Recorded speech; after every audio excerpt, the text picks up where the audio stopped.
السلام عليكم ورحمة الله. معكم يوسف جدو فيديو جديد. ازيكم عاملين ايه؟ يا رب تكونوا بخير. قبل ما نبدأ الفيديو صلي على النبي، عيلي دعوة حلو من قلبك، انزل اكتب لي كومنت تشجعني ويدعمني ويحفزني ويخليني اعمل فيديوهات اكتر واكتر. فيديو النهارده هنجرب فيه منتجات جديدة من ابراهيم الغفير. طبعا ابراهيم الغفير مكان معروف جدا ومشهور جدا عندنا في اسكندرية ان هو بيعمل هريسة وحلويات وكده. انا بالصدفة يعني كنت قاعد قدامه مستني حد يعني وكده، فلقيت معلق المنيو ان هو بيعمل قطايف بأطعمة جديدة وأطعمة لذيذة. طبعا المطاعم والمحلات السنة دي في رمضان حاسسهم ان هم عمالين يعلوا على بعض، يعني بيعلوا على بعض في الأسعار، بيعلوا على بعض في الأسماء، في أسماء المنتجات ذات نفسها عمالين يسموا أسماء غريبة، المقلوبة والشرقانة والمش عارف ايه. أنا الصراحة عجبني عنده الأسعار. القطايف عنده أسعارها في المعقول جدا. انا سامع 800 و700 و600، مش عارف في ايه يا جدعان، دي قطايف يعني الكيلو ب 30 جنيه. المهم النهارده هنجرب قطايف باللوتس وقطايف بالكريمه وقطايف بالمكسرات، والمفروض كان في بالنوتيلا بس انا لما رحت كانت خلصانه. فنلبس الجوانتي الجميل عشان الزروطه. طبعا عشان ايه؟ ابو حمزه قال لي ايه يا عم جدو يبقى البس جوانتي وانت ايه، وانت بتدوق وانت بتاكل. وانا طبعا انا بسمع الكلام، رحت جبت جوانتيات اهو. ماشي يا ابو حمزه، قلت لي بقى لايك بقى وانزل اكتب لي كومنت تحت. قلت لك انت معايا في الفيديوهات دي كلها لازم اذكرك باي حاجه عشان تعرف بس ان انا ايه، بتقبل النقد وبسمع النصايح وبسمع كل حاجه. خلصنا الجوانتي، يلا نفتح. ويعني انا هحاول اسيب لكم المنيو بتاعه في اخر الفيديو. انا ما اعرفش المنيو بتاعه ايه وما اعرفش الاسعار ايه. انا جبت كيلو مشكل كده ايه عشان نجرب كل اللي عنده. نفتح كده مع بعض. سمي بسم الله ما شاء الله. بصوا يا جدعان الرؤية ايه، هنا باينة اللي بالكريمة ودي تقريبا باللوتس، مش عارف فين اللي بالمكسرات. تمام، بص شكلها. تنزل بقى تحط لايك متين للحاجات الحلوة دي. ضيعنا كتير من رمضان وما عملناش فيديوهات كتير زي ما كنا بنتمنى، بس ان شاء الله ال 12 يوم الجايين دول باذنك يا رب. انا ناوي والنية لله، بس يا عالم انا على الله حكايتي. هنبدا بايه مش عارف. تعالوا نبدا باللي ايه،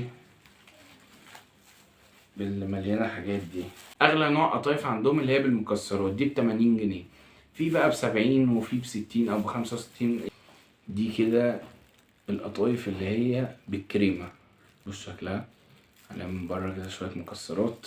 تيجي نفتحها من جوه نشوفها مليانه كريمه ولا مش مليانه كريمه. بص دي كده شكلها من جوه مش مليانه قوي يعني، بس ايه المهم الطعم. يلا ندوق ونقول بسم الله. نكملها للاخر، يعني نكملها للاخر عشان نعرف نقيم. هي احلى حاجه فيها ان هي ما تقفلكش، مش مسكره جامد ومش تقيله. الكريمه اللي جوه طعمها حلو، عليها شويه سوداني كده من قدام، الصراحه مظبوطه. انا شايف سعرها برضو بالنسبه لكل الاسعار والحاجات اللي انا بسمع عليها اليومين دول، يعني سعرها في المعقول قوي. لا الصراحه انا اتمزجت من اللي بالكريمه دي، عجبتني. تقييمي دي هديها 9/10. ليه؟ مش طازه قوي يعني، ايه بقالها يومين كده ولا حاجه. طبعا لو كانت طازه كانت هتبقى احلى من كده بكتير. تعالوا ندخل على ايه الطعم اللي بعد كده. جبت القطايف عشان خاطر الطعم ده، قطايف باللوتس. يا قلبي، تعالى نفتحها من جوه. دي بقى شكلها ايه، مش طازه خالص. بصوا يا جدعان، لوتس وفي زبيبه. الزبيبه دي اكيد جت غلط. فيلا ندوق القطايف اللي باللوتس دي. والله الدنيا اتغيرت. زمان كانت معروفه القطايف جواها مكسرات وجوز هند وزبيب بس، ما نعرفش بقى قطايف باللوتس ولا بالكريمه ولا باي حاجه غير قطايف بالمكسرات. طبعا بقى التكنولوجيا. فتعالوا ندوق اللي باللوتس دي بسم الله. لا دي عايزه اعاده، اللي باللوتس دي لازم ناخد واحده منها تاني. بسم الله. اوفر يعني. بصوا هو اللوتس طعمه جامد، بس اللوتس مع القطايف مع الشربات مع سنة مكسرات كده خفيفة، لا تقيلة قوي ومسكرة جامد قوي. انا مش عارف انا بقيت كوكو ولا ايه. انا مبقتش بحب السكريات الاوفر، يعني بحب الحاجه المعقوله. فبالنسبه للسكر اللي بالكريمه سكرها هادي، انما اللي باللوتس دي فوق خالص. الصراحه بالنسبه لي كانت تقيله. واخر حاجه معانا وهي قطايف بالمكسرات. تعالى نشوفوا ايه المكسرات. جوز هند وزبيب ولوز. لوز ده ولا مش لوز يا ابني؟ والله ما انا شايف. كمية حشو حلوة.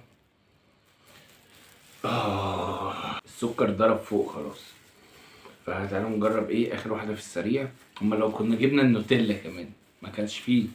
لا وانا ايه بقى، كانت عجباني حتة مدلعة هناك، كان نفسي اخدها مع الهايلمان ده. كانت هتبقى هيصة وميغا. يلا ندوق بسم الله. دي بقى القطايف الكلاسيك قوي، يعني ايه، مكسرات وجوز هند، بس انا حاسه حاطط جوز هند كتير قوي، فكل اللي في بقك جوز هند. مش حاطط شويه هند كمان يبقى هند وجوز. ايه الخفه دي. بالنسبه لي القطايف اللي بالمكسرات هديها 8 من 10 برضه.